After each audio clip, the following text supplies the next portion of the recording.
Hey everybody, Martin here, and today on the channel we're going to do a video on what are my favorite tools and supplies for print and play projects. So that's the topic for today's video. We're going to cover a lot of ground. I hope to keep the video moving at a good rate. I hope that things are going to come fast and furious. But before anything else, I just want to explain the kind of ground rules of this video. So please note that I said what are my favorite tools and supplies. It's not what do I think are the top favorite tools and supplies or what do I recommend. So I just want to be very, very clear that this video is really about what I personally use, what I like. I'm going to try my best to explain why I like each one, and also try to be disclose the drawbacks of each of these things, right? These are my favorites, my subjective favorites. After all of my kind of 7 or plus years of experience in print and play, and these are what I've landed on. I'm not trying to state categorically that these are the best in any category, and I'm very, very open to your ideas of what you think are your top print and play tools and supplies. What are your favorites? Okay, so with those kind of ground rules in place, let's get this going, shall we? So the first kind of category that we're going to talk about is, what is my favorite paper for print and play projects? And those of you who've been watching my channel for a few years, you'll probably remember that I first mentioned and kind of said I use Neenah Bright White 65-pound cardstock. I mentioned this in my 2019 laminated print and play cards video. I mentioned it in my 2022 updated print and play cards video. But guess what? Hot off the press, big news, not anymore. I do not use this Neenah Bright White cardstock anymore. I have since tried and learned and evolved into a different kind of paper, which is now my personal favorite and the one that I use for all of my current projects. I've been using it for over a year now. Without further ado, it is the Koala brand double-sided matte photo paper. So this is 48-pound thickness, so it's slightly thinner than the Neenah Bright White cardstock, but here's why I like it. Number one, and most important, when I print to this matte photo paper, the print quality, the colors, the vibrancy just really pop off the page, especially after I laminate. So I get really, really great looking cards, and great art, vibrant art is very, very important to me when I make print and play games. So, and the other thing that I can mention is that when I pair this with my Scotch brand 3 mil laminating paper, the cards that come out feel and look and play and shuffle almost like manufactured plastic coated playing cards, at least in my opinion. So this is my favorite paper for print and play projects. Once again, Koala brand double-sided matte photo paper. And don't worry, I'm going to put links to all of these, my favorite products, in the comments below. All right, so next category is, what's my favorite laminator? So I've been laminating my print and play cards for a bunch of years now. I first started doing it in like 2018. I made my first laminated print and play cards video in 2019, and I have been using the Amazon Basics laminator. This was $25. I bought it from Amazon. I ran this one into the ground. It worked fine at first, and then I ran it until, over time, it would take longer to heat up, and then it wouldn't maintain the heat, and so I'd have to wait until the green light would come on before I could slip the paper or the laminated material in, and then it was time for me to replace it. And what did I replace it with? No surprise, with the upgraded version or the newer version of the Amazon Basics thermal laminator. And this is the one that I'm currently using now. I've had it for a couple of years. It's still going strong. I haven't detected any kind of, effects of wear and tear yet. But yeah, I just spend like base model $25, no frills. The only kind of feature that it has is it's got a switch on the back where you can switch the heat level from 3 mil, which is what I use for my 3 mil laminating pouches, or 5 mil. So if you ever want to have thicker cards and you kind of purchase the 5 mil, the slightly thicker 5 mil laminating pouches, it's nice to have that switch selector to be able to apply slightly more heat to be able to laminate those materials properly. But yeah, my favorite laminator, I am a very, very simple person in this regard. No frills, Amazon Basics thermal laminator. Okay, next up, what are my favorite corner rounders? Plural, not singular. So for the longest time, and you've heard me talk about this, if you're in my Facebook group, the Print and Play Hideaway, or anywhere else, you've heard me rave about what I consider to be the best bang for buck in kind of like entry-level corner rounders. It is the Kadumaru Pro corner rounder. This is the classic version, and I've had 3 of them since I started doing Print and Play. So the main advantage of the Kadumaru Pro is it's extremely accurate when it's punching. The main disadvantage of using this model, the classic one, it can take quite a bit of effort to punch. And sometimes you got to use 2 hands, or, you got to lay it on the table and you got to press down with your body weight and these types of things. And if you're punching a lot of cards, a lot of corners, it can take a lot of effort and can be pain in your hands and in your fingers. Kadumaru Pro, or the company that makes them, Jet Pens, a few years ago came out with an upgraded model, which is the Kadumaru Neo. There it is. It's the jet black model.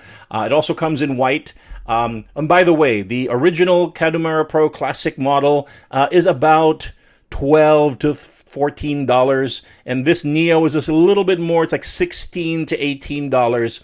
Well worth it, in my opinion, because it's still got the accuracy of the original Kadumaru Pro, but it requires a lot less effort to punch. You can punch with 2 fingers on one hand, so you can punch a lot more. It's not as painful. It's not painful at all for your fingers, for your hand. You don't have to place it on the table and jam down with your body weight or anything like that. So for rounding the corners on Print and Play laminated cards, this is my choice, the Kadumaru Pro Neo. This is my favorite. Now, corner rounder for thicker materials. What about tiles, tokens, player boards, and stuff like that? I use this. Whoa! nearly attacked me I nearly got attacked by a corner rounder. This is the We Are Memory Keepers Crop-A-Dial corner rounder, and this is a heavy duty. It costs a little bit more, $25 to $30. I buy mine at Michael's.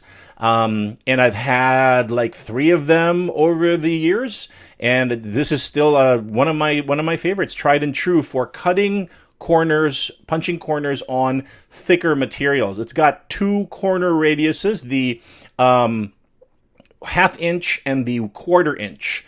So just a little bit too big for cards, but for thicker materials, for tiles and this type of stuff, this is a very good choice. The last thing I'll mention about the Kadumaru Pros is they have 3 choices for corner radius. And don't quote me on this, I'm doing this from memory, but I believe it's 2 millimeters for the small, 5 millimeters for the medium, and then 8 millimeters for the large corner radius. The one I use most, because I use this one for cards, is the 2 millimeters. So that's the corner radius that I use. All right, those are my favorite corner rounders: Kadumaru Pro for cards and Crop-A-Dial for chipboard and those types of things. Okay, we're going to keep this moving here. So the next topic is, what are my favorite paper trimmers? And I'll point out that that's plural once again. So for many years, my favorite paper trimmer was the Fiskars Shortcut Deluxe paper trimmer that you see on the screen here. And this guy, what I like about it is that it's fairly inexpensive, $25 to $30, and it's very newbie friendly, very friendly for people who are new to cutting, new to print and play, those types of things. Because it's pretty accurate. It's got a guide wire down the center, which you can use to line up with the, the element you're cutting, and the guide wire makes it fairly easy to get really straight cuts, good, accurate cuts. Now, the drawback of the Shortcut portable deluxe paper trimmer is that the blades tend to get dull after a while, especially if you've been using them a lot, if you've been like cutting especially a lot of laminated cardstock, or laminated photo paper in my case. And so the blades tend to need replacement fairly frequently. Now, a couple of years ago, I apparently was a really good boy, and so Santa delivered to me a upgraded, very, very nice corner cutter, and it's this one, Fiskars. And if you haven't already picked up on already, I'm a huge fan of Fiskars crafting tools. But this is the Fiskars Procision Rotary Bypass Paper Trimmer. And boy, this thing is super heavy duty. It's heavy, it's solid, it's good quality. Main advantage, this is a super accurate paper cutter once you learn how to use it properly. There is a learning curve to figuring out how to line up, especially the first or the initial cut, because it doesn't have a guide wire. So it requires a little bit more familiarity and practice to be able to figure out how do you get an accurate cut on this one. Now, the main drawback for the Procision Rotary Bypass Paper Trimmer, it's not cheap. Straight up, this is like $130 at full list price. Sometimes you can find it on sale for down to like $80, $90. If you can find it pre-owned, then that's a good deal. But this is the one that I use now. This is my absolute favorite paper trimmer for cards. And the other thing I like about it is, I like everything about it, basically. And I don't feel like using any other paper trimmer now that I've tried this one. So this is my current go-to. Once again, the Fiskars Procision Rotary Bypass Paper Trimmer. Oh, and I remember the last thing I wanted to mention about it. It is self-sharpening. So the rotary blade never needs replacement. So yeah, that was the thing that I want to mention here in this video. Self-sharpening, super solid, super heavy duty, really great product. In my opinion, my favorite paper trimmer, especially for cards, laminated card sheets. All right, moving right along to the next topic. What is my favorite chipboard? And what is chipboard? Chipboard is basically slightly thicker, like cardboard. And I use chipboard for stuff like tokens, for tiles, for player boards, anything that needs to be a little bit thicker, a little bit chunkier than paper or cardstock. I tend to use chipboard nowadays. And the brand of choice is the Samsil chipboard sheets. Each one is about 1.3 millimeters thick. I buy them in packs of 50, and these tend to last me a good long while, maybe like a couple of months at my current rate of PNP production. So, and if I need a thicker board, then I just spray glue 2 of these together, and then I get something that's about 2.5, 2.6 millimeters thick, and that's definitely thick and chunky enough for these types of thicker components, like I said, player boards or tokens or tiles. So once again, Samsil chipboard sheets. Coming up to the next topic, what is my favorite glue? And there is no question that, because you've heard me talk about this, my favorite glue, it's right here. Well, hello. Okay, this guy is the 3M Super 77 spray glue. I've tried every kind of spray glue out there. I won't even mention the brands. Mention a brand, I've tried it, and I always keep coming back to the 3M Super 77 spray glue. It's not cheap. It's about $12 a can. But believe me when I say that, in my opinion, no other spray glue works as well. I've come to the conclusion that if I'm buying any other different spray glue, I'm pretty much just wasting my money. I don't have as good of an experience. I get frustrated. There's clumping. The nozzle clogs if you haven't used it for a while. Sometimes the components come apart. The bond isn't great. And I mean, glue basically has one job, is to keep components bonded. So if they're not bonding, then it's useless as glue, right? So I keep coming back to 3M Super 77 spray glue. Now I understand, especially for folks outside of the US, this can be very expensive. And I don't have a good alternative for you. I wish I did. I wish I could tell you, well, you know, if you can't get your hands on 3M Super 77 at the right price, then, you know, insert alternative here. Sadly, I do not have an alternative for you. In my opinion, and this is, remember, my subjective video of my favorite PNP tools and supplies, if I have to glue something, I will use 3M Super 77 or nothing. I'll just figure out a different way to make that component that doesn't require glue. Yeah, I'm that serious. Okay.